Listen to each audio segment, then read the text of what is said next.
He's known as America's toughest sheriff for his crackdowns on illegal immigration and petty crime. He brags about making prisoners eat bologna sandwiches so rotten the meat has turned green. He makes his inmates wear pink.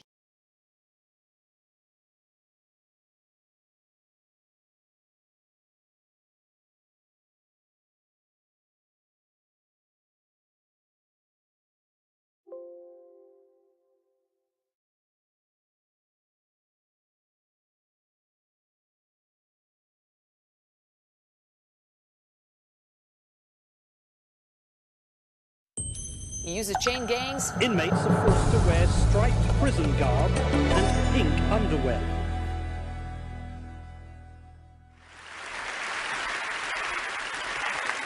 So imagine, you're in the supermarket, you're buying some groceries, and you get given the option for a plastic or a paper shopping bag.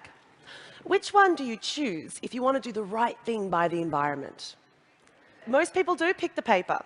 Okay, let's think of why. It's brown to start with, therefore it must be good for the environment. It's biodegradable, it's reusable, in some cases it's recyclable.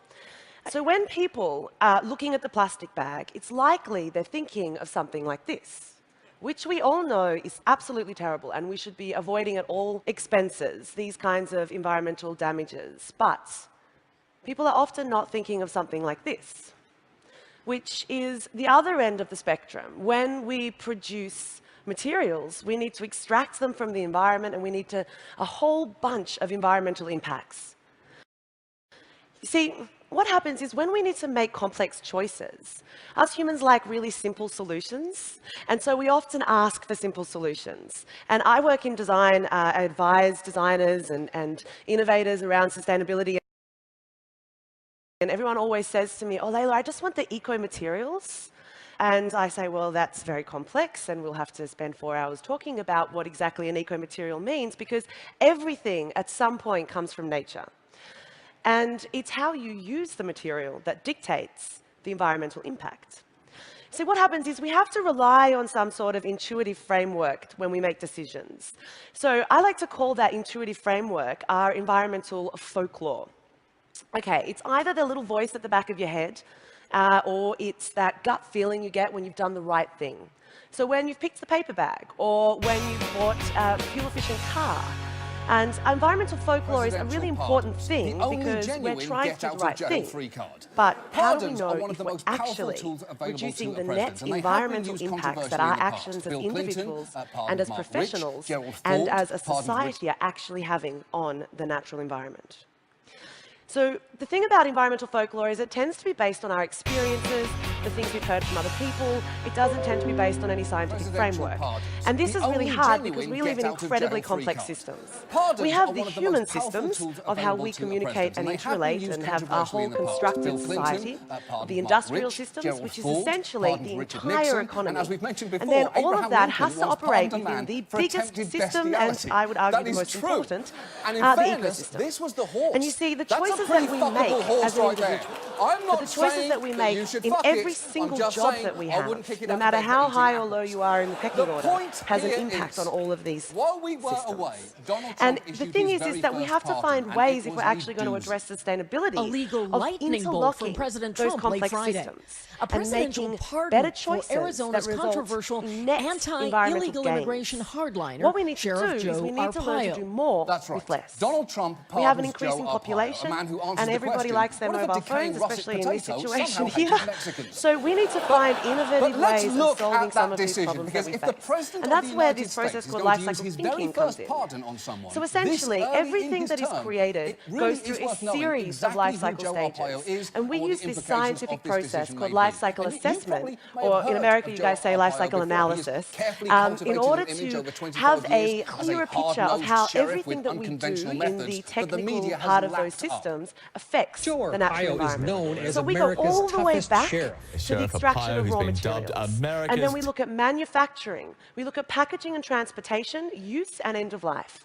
And at every single one of these stages, the things that we do have an interaction with the natural environment, and we can monitor how that interaction is actually affecting the systems and services that make life on Earth possible.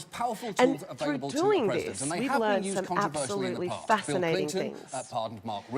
And we've busted a bunch of myths. Richard Nixon, and as we've mentioned before, Abraham Lincoln once pardoned a man there's a word for that's used a lot. That it's is used true. a lot in marketing, and it's used a lot, I think, in our horse. conversation when That's we're talking about That's a pretty fuckable horse right there. And that's the I'm word not biodegradability. saying that you should fuck it. Now, biodegradability I'm just saying I wouldn't kick it out of bed for eating apples. A material property, here it is not a definition of environmental benefit. Allow me to explain. When something natural, something that's made from a cellulose fiber, like a piece of bread even, or any food waste, or even a piece of paper, when something natural ends up in the natural environment, it degrades normally. It's little carbon molecules that are stored up as it was growing and naturally released back into the atmosphere as carbon dioxide. But this is a net situation. Most natural things don't actually end up in nature. Most of the things, the waste that we produce, end up in landfill. Landfill is a different environment. In landfill, those same carbon molecules degrade in a different way because a landfill is anaerobic. It's got no oxygen.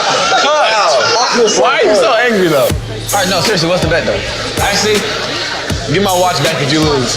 Oh, that's a solid bet, because it's his. Give me that watch if I win. Bro, come on. Exactly, Gums. Melo always want to run his mouth, so we'll put a bet on it. I bet my Rolex against a watch I gave him.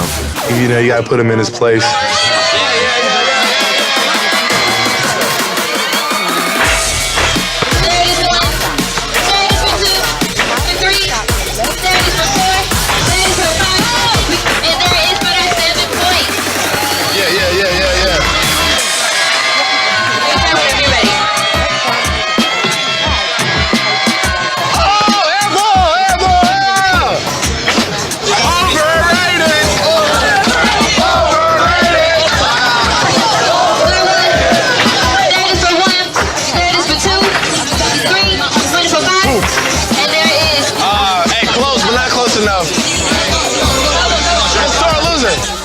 The night before I was sick. Impact on the natural environment. And these guys are like serial offenders.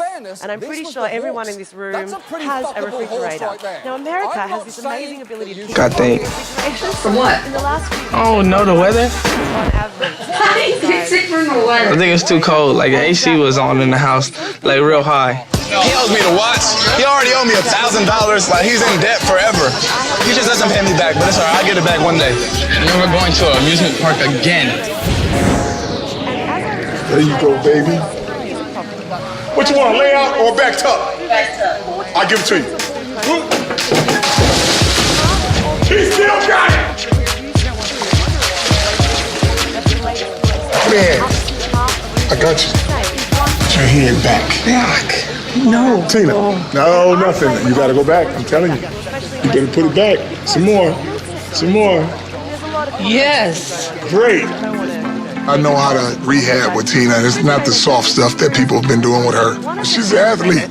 She needs rehab, which is a little more intense. Come on, keep going. Faster.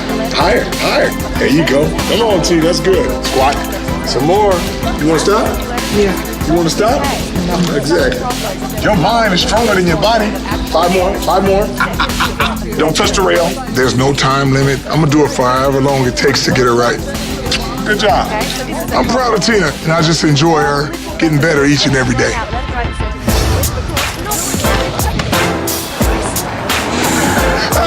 Turn it up, dog. I'm trying to hear it. I got a song for you, too. Oh, I like that. Ever since a child, your boy been a star. Light skin, colored eyes, I've always left apart. People looking crazy, asking is it hard? I just laugh because I know they talk about LeVar. That my head, that's my pop stuff. Zoe's skills on the mic is real. I didn't know he was like that. What do you think of Zoe as a rapper? I think he should just. Never mind. Alan, what's up, man? LeVar, what's up, man? About time. Come on, dog. The studio got to be made first thing. The way he doing that. Have you seen it? Have you been? I ain't seen nothing. Bring everybody in now, man. Hey, tell everybody